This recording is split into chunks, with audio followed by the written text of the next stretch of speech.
Hello, c'est Dim, j'espère que vous allez bien. On se retrouve aujourd'hui pour le 3e épisode de Startup Stories, après le premier épisode sur Airbnb et le 2e épisode sur Blablacar. Si vous ne les avez pas vus, je vous les mets par ici et je vous invite à aller les voir. Dans la dernière vidéo sur Blablacar, justement, on a Cyprien qui m'a laissé un commentaire que je vous mets par ici et qui m'a suggéré de faire ce 3e épisode sur Nike. Pour ce 3e épisode de Startup Stories, on va donc découvrir l'histoire de la marque aux souches. C'est parti. So far we've seen 25 new billion-dollar startups on pace with last year. Says it could attract a price tag of $9 billion. Fundraise that we just announced this week are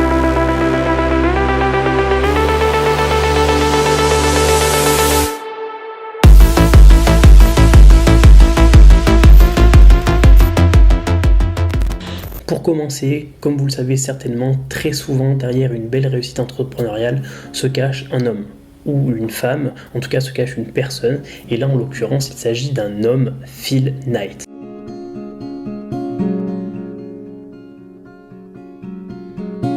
Shadows hanging over this town.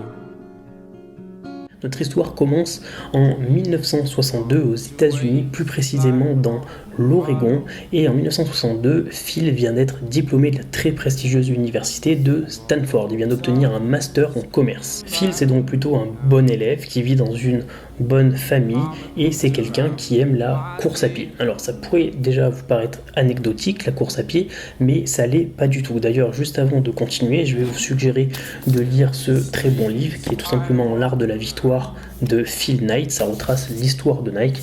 Là, je vais vous faire une vidéo qui va durer 10-15 minutes maximum. Je vais devoir plus que survoler des grands passages de l'histoire de Nike. Donc si vous voulez toutes les anecdotes et tous les détails, il faut absolument que vous alliez lire ce livre.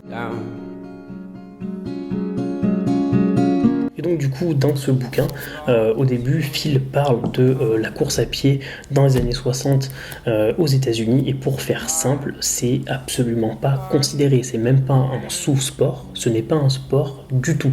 Pour faire très simple, vous donner un exemple très simple. Quand il partait faire de la course à pied et qu'il croisait de temps en temps des voitures, de manière très régulière, il se faisait jeter des canettes dessus parce que, enfin voilà, ceux qui faisaient de la course à pied, c'était vraiment des moins que rien. Bref, on est donc en 62, il est diplômé et Phil il se cherche un petit peu, il n'a pas envie de tout de suite prendre un job de salarié dans une grosse boîte et de partir suivre un chemin très certainement tout tracé. Il pourrait très facilement le faire avec un diplôme de Stanford évidemment, mais il a envie un peu de découvrir autre chose. Et donc il va avoir l'envie et l'idée de partir faire un tour du monde. Là encore, je vous rappelle, on est en 62. Aujourd'hui, faire un tour du monde, alors je ne vais pas dire que c'est quelque chose de courant, c'est encore quelque chose d'un petit peu particulier, mais en 62, une période où juste prendre l'avion pour voyager, c'était déjà quelque chose de fou. Alors en plus, faire un tour du monde, déjà, voilà, il y avait un certain décalage avec son époque. Mais il pouvait se le permettre. Alors je ne vais pas vous dire que sa famille vivait dans l'opulence, mais voilà, il a fait Stanford, vous imaginez bien que sa famille avait certains moyens et il va emprunter du coup un petit peu d'argent à son père pour partir faire son tour du monde. So why must we fight when we're in love? Et du coup, Phil il va partir avec un ami. Leur première destination, ça sera Hawaï. Ils vont rester quelques mois à Hawaï parce que, évidemment, il a pris un petit peu d'argent pour partir faire son tour du monde, mais il ne peut pas se permettre de faire que voyager. Il va devoir travailler. Et donc, pendant cette première étape à Hawaï, où ils vont rester plusieurs mois, Phil se mettra à vendre des encyclopédies en faisant du porte-à-porte. Il faut savoir que Phil, c'est quelqu'un de plutôt introverti, il n'a pas forcément le contact facile, c'est pas quelqu'un d'extraverti, de commercial, voilà, donc vraiment faire ça pour lui c'est déjà super compliqué. Pour autant il va quand même faire ça plusieurs mois jusqu'à qu'il se sépare de son ami pour continuer son tour du monde seul. En continuant son tour du monde, évidemment, il va passer par tout un tas de pays et il va notamment se retrouver au Japon. Il faut savoir que il avait eu quelques années auparavant, pendant ses études à Stanford, il avait présenté un projet de chaussures, enfin bref, je ne vais pas vous en dire plus par rapport à ça, mais en gros, il y avait une idée qu'il avait depuis quelques années dans sa tête d'essayer de faire quelque chose avec des chaussures. Et du coup, il va profiter d'être au Japon pour rencontrer un fabricant de chaussures qui s'appelle Onitsuka.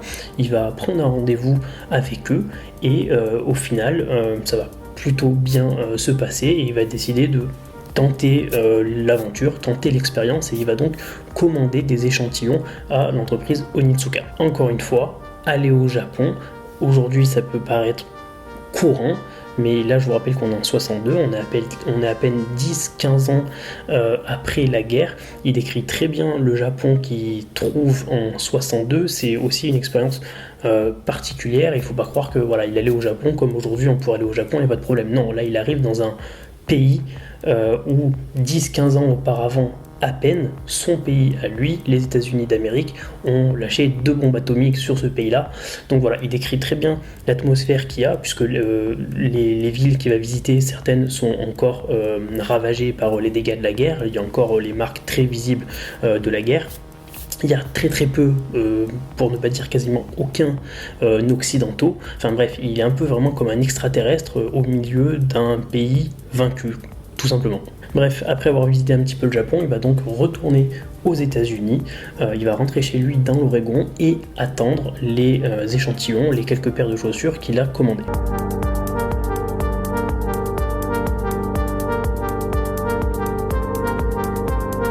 On arrive donc à peu près en 1963 où il va faire 2 choses. La première, c'est qu'il va créer son entreprise pour vendre les chaussures qu'il attend de recevoir. Et donc l'entreprise qu'il va créer, qui va devenir Nike par la suite, mais au début, son entreprise s'appelle Blue Ribbon, tout simplement ruban bleu. Si vous voulez savoir pourquoi il a appelé son entreprise ruban bleu, je vous invite à aller lire son livre. Et le deuxième truc qu'il fait en 63, c'est qu'il va se former un petit peu à la compta, enfin il a déjà pas mal de bases, mais il va parfaire ses connaissances en comptabilité, passer un concours et commencer à travailler dans un cabinet comptable pour quand même gagner un petit peu d'argent qu'il va pouvoir réinvestir dans son entreprise.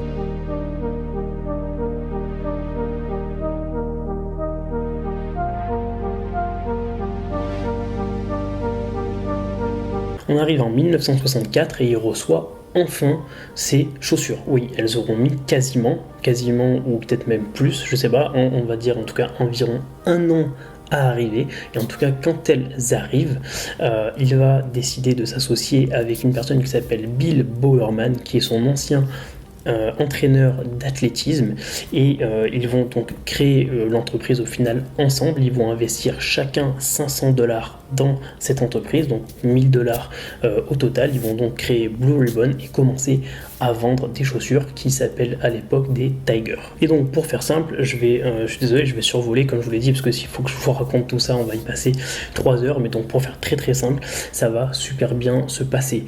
Ils vont pas avoir trop de mal à écouler les chaussures.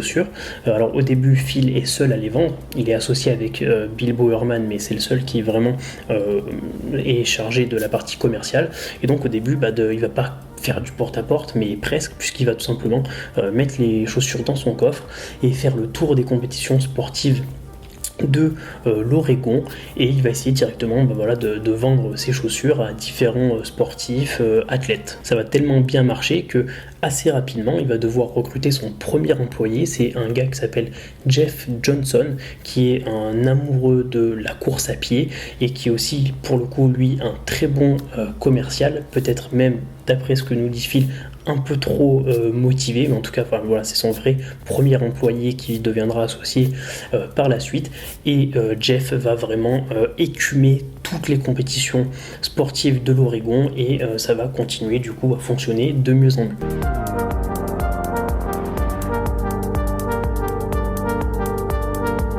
On est à l'époque en 1965. Pour vous décrire Blue Ribbon de 1965, c'est tout simplement une entreprise en hyper croissance. C'est quelque chose qui pourrait être assez courant de nos jours avec tout ce qui est start-up, etc. Mais pour l'époque, c'était un petit peu une sorte d'ovni. Je vais essayer de vous décrire très simplement et rapidement comment fonctionnait Phil. Phil faisait des commandes toujours plus importantes à Onitsuka, puisqu'il avait aucun mal à écouler toutes les paires qu'il achetait. Sauf que entre le moment où il passait la commande et le moment où il écoulait les paires, même s'il était sûr de vendre les paires de chaussures, il fallait toujours faire l'avance de trésorerie. Et donc pour faire cette avance de trésorerie pour acheter des paires qu'il était sûr de vendre, il faisait sans cesse des commandes toujours plus grosses, et pour faire ces commandes toujours plus grosses, il s'endettait toujours avec des sommes de plus en plus importantes. Et aujourd'hui, ça pourrait paraître presque anecdotique que pour une start-up qui est en hyper croissance, qu'elle s'endette à des niveaux faramineux de plusieurs millions parce que voilà, c'est une licorne et je sais pas quoi, et ça peut paraître normal. À l'époque, c'était pas du tout courant, et du coup il a eu pas mal de problèmes avec ses banquiers, avec sa banque, puisqu'ils insistaient pour qu'il ait plus de fonds propres, et lui ça il en avait rien à foutre, on va le dire, et sans cesse, commande après commande, il s'endettait toujours à des sommes plus importantes, et ça va lui valoir quelques soucis par la suite. Il va notamment à un moment être lâché par sa banque, tout simplement, où ça va quasiment, où cet événement-là aurait pu signer la fin de son entreprise. Mais bref, je passe sur cet épisode-là parce que sinon je pourrais pas tout vous raconter. Je vais par contre vous raconter un autre épisode de l'histoire de Nike. Vous savez que dans cette vidéo sur l'entrepreneuriat, je parle toujours de coups de poker, de choix, d'actions déterminantes que l'entrepreneur fait à un moment donné et qui est vraiment une vraie prise de risque d'entrepreneur et qui fait que l'entreprise va se casser la gueule ou va vraiment fonctionner. Et dans le cas de Nike et de Phil Knight, le coup de poker que j'ai repéré, c'est à un moment, si vous voulez, pour faire simple, Phil avait auprès de Onitsuka négocié, on va dire, une exclusivité de vente sur la côte ouest américaine. Donc au début, il était un petit peu seul à vendre ses chaussures parce que personne ne croyait un peu en ce qu'il faisait, et puis avec le succès qu'il a rencontré, évidemment, il a commencé à avoir de plus en plus de concurrents, en plus des concurrents historiques qui étaient là avant lui. Adidas a été créé avant Nike, par exemple, Puma aussi, il me semble, et il y a donc d'autres personnes qui vont se mettre à écouler des chaussures, mais notamment une personne qu'il appelle le Marlboro Man. Je vous laisserai découvrir pourquoi il l'appelle comme ça. Et du coup, ce Marlboro Man, il va se mettre à écouler des paires de chaussures, certes, mais les mêmes que Phil, des Tiger de l'entreprise Onitsuka. Et au début, ils se répartissent entre guillemets le territoire, Phil pour la côte ouest, Marlboro Man pour la côte est, puis de fil en aiguille, il va y avoir une sorte de guerre de territoire qui va faire que Phil sent qu'il est un peu en train de perdre le lead avec Onitsuka, et du coup il va tenter une sorte de coup de poker. Il va aller direct au Japon pour négocier l'exclusivité nationale pour être le seul revendeur de Tiger pour tout le territoire des États-Unis. Alors pourquoi coup de poker ? Eh bien simplement parce que à l'époque, Blue Ribbon, c'est une entreprise donc, certes qui fonctionne pas trop mal, ils doivent être à l'époque 4 ou 5 employés, ils vendent quelques milliers de paires de Tiger, donc ça se passe pas trop mal, mais ça reste quand même une entreprise de taille modeste de l'Oregon. Et quand il va donc chez Onitsuka, il y a pas mal de choses qui vont se passer parce qu'entre temps la direction aura changé chez eux, enfin bref, je vous passe ces péripéties là. Mais en tout cas, en fait, si vous voulez, quand il va chez Onitsuka, il va se faire plus gros qu'il l'est réellement. Et il va notamment avancer qu'ils disposent aussi, leur entreprise, qui est une sorte de grosse multinationale, dispose aussi de locaux sur la côte Est. Et donc, en fait, ils ont une couverture nationale et la possibilité de revendre sur tout le territoire des États-Unis, ce qui n'est pas vrai du tout. Mais du coup, en vendant cette histoire qui n'est pas du tout la réalité, il obtient l'exclusivité nationale pour vendre des Tiger sur tout le territoire des États-Unis.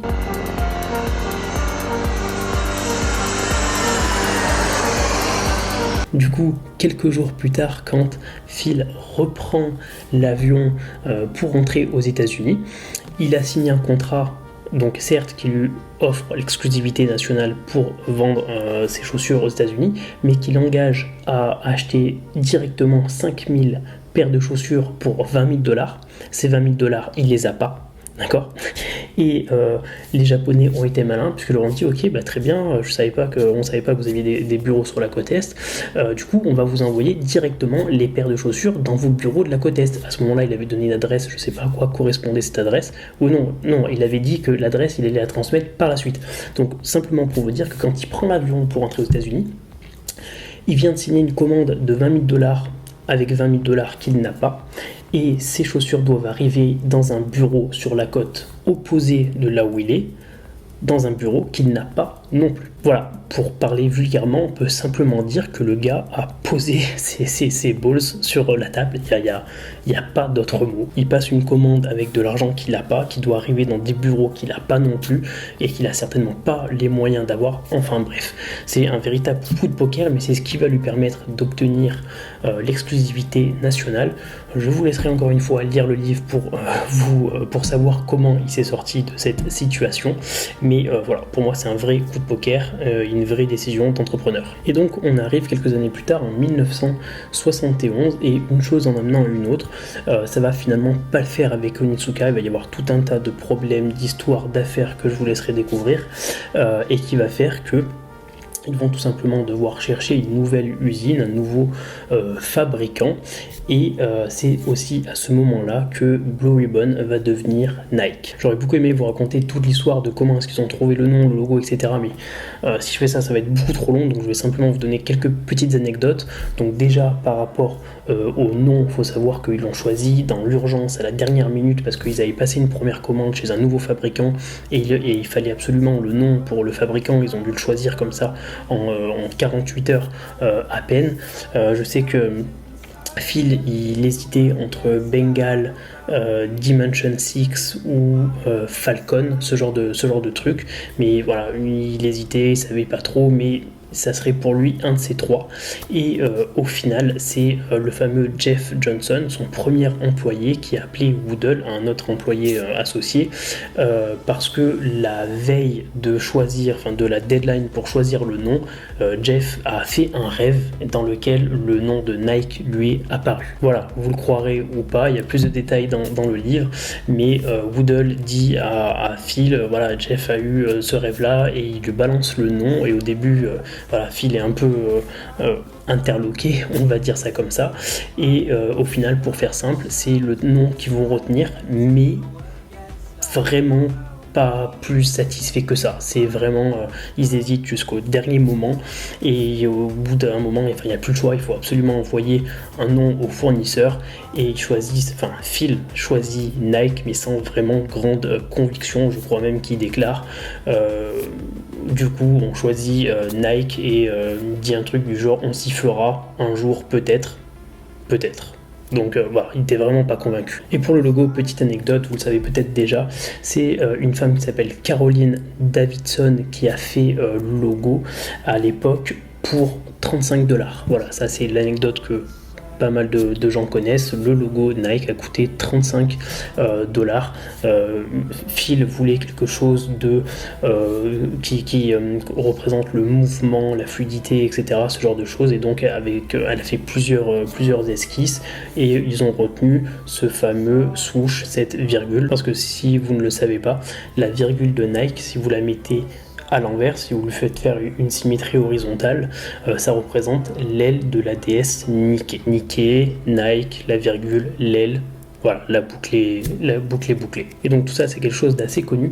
Par contre, quelque chose que peu de gens savent, et qui d'ailleurs n'est pas dans le livre, Caroline n'a pas vraiment fait le logo pour $35 au final, parce que en 1983, Phil va inviter Caroline à un repas Nike, et lors de ce repas, il va lui offrir une bague en diamant avec dans le diamant gravé le swoosh Nike, et il va, en plus de cette bague en diamant, lui remettre une enveloppe avec 500 actions Nike. Ces 500 actions Nike sont aujourd'hui valorisées à plus de $650 000.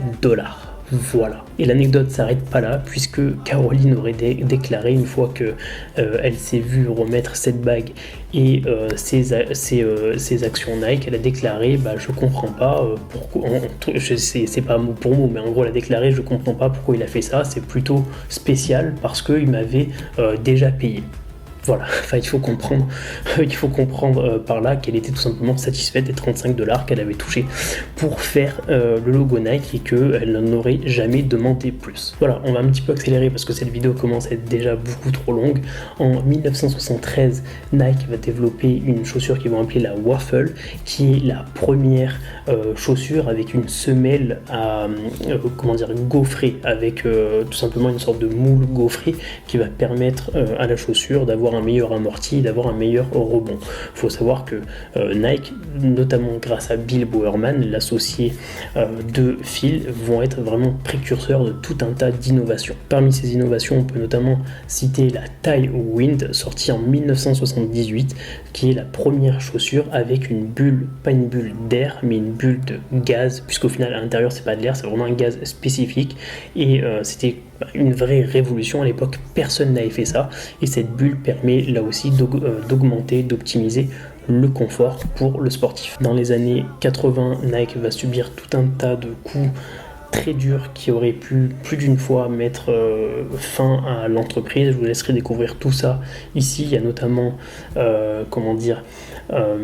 ils se sont pris quelque part tous leurs concurrents qui se sont ligués, Puma, Adidas et tout un tas de marques qui ont fait pression, qui ont fait du lobby auprès du gouvernement américain pour jouer sur des lois, enfin bref, je ne vais pas rentrer dans les détails, ça serait beaucoup trop long, mais en gros ils ont réussi à faire un truc qui a fait que Nike devait $25 millions du jour au lendemain au gouvernement américain, et que du coup ils sont rentrés dans une bataille judiciaire qui a duré des années, et s'ils sont toujours là aujourd'hui, vous devinez qu'ils en sont sortis victorieux, mais c'est vraiment un truc de malade. En 2003, Nike va racheter la marque Converse pour $305 millions. En 2007, ils vont aussi racheter la marque Umbro, et vous savez que j'aime bien terminer ces vidéos toujours avec des gros chiffres, et donc le dernier chiffre que je vais vous donner pour Nike, c'est tout simplement leur chiffre d'affaires sur ces dernières années. Je crois que c'est sur l'année 2019, Nike a réalisé un chiffre d'affaires de $39,1 milliards pour un bénéfice net de 4 milliards. Voilà, on arrive à la fin de cette vidéo. J'aurais vraiment adoré vous raconter encore plein d'anecdotes, plein de trucs. Je vous le dis une dernière fois, lisez vraiment ce truc là, c'est vraiment une histoire de fou, et si vous avez aimé cette vidéo, vous allez adorer le livre. Voilà, en tout cas j'espère vraiment que ça vous aura plu. Je vous invite dès maintenant à me laisser un commentaire sous cette vidéo pour me donner des idées d'entreprise dont vous voudriez que je raconte l'histoire dans l'épisode 4. Merci beaucoup d'avoir regardé cette vidéo jusqu'à la fin. Je vous invite à laisser un like, un commentaire et à activer les notifications. Je vous dis à dimanche prochain pour une nouvelle vidéo. C'était Dim. Ciao.